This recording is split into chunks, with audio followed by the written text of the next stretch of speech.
have five college picks. I like South Carolina plus 21 going up against an Alabama team that's coming off of a devastating loss that looks lost on defense, especially the back end.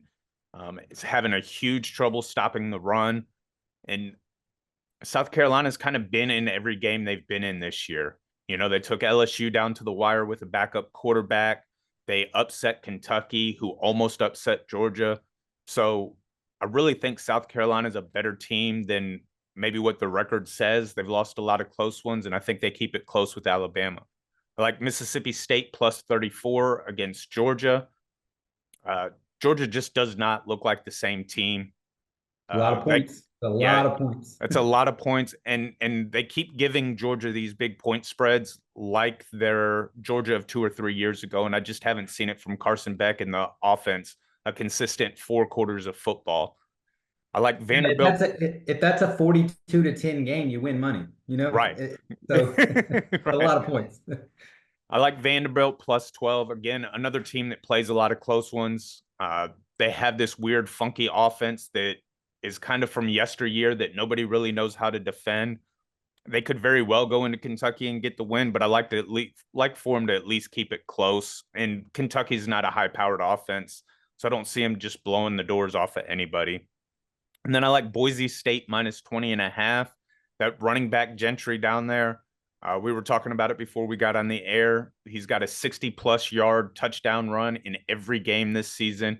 He's averaging 10 or 12 yards per carry, and 7 of those yards are coming after contact. So I think they're just going to be too much for the Rainbow Warriors down there in Hawaii. And then Texas minus 15 and a half.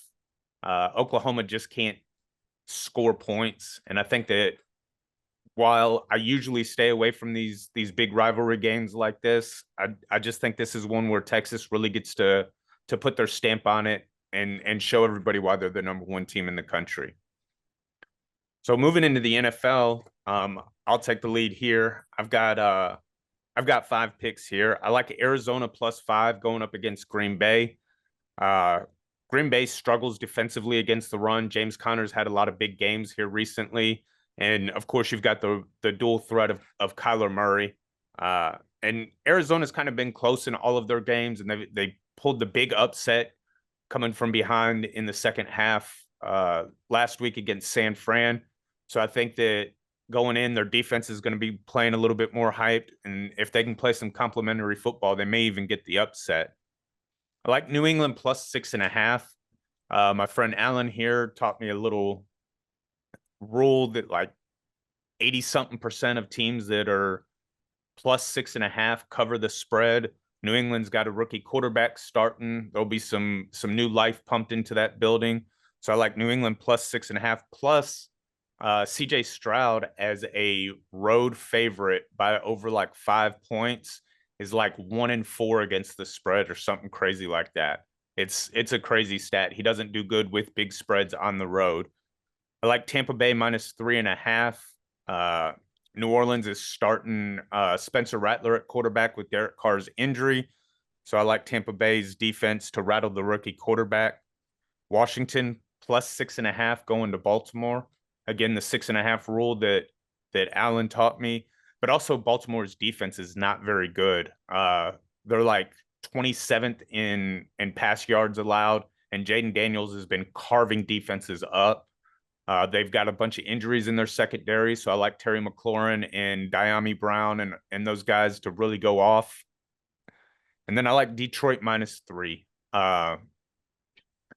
Hosting Dallas, but Dallas has struggled against the run. They've played a little bit better the last couple of weeks, but this is a team that is almost flawless when running the ball.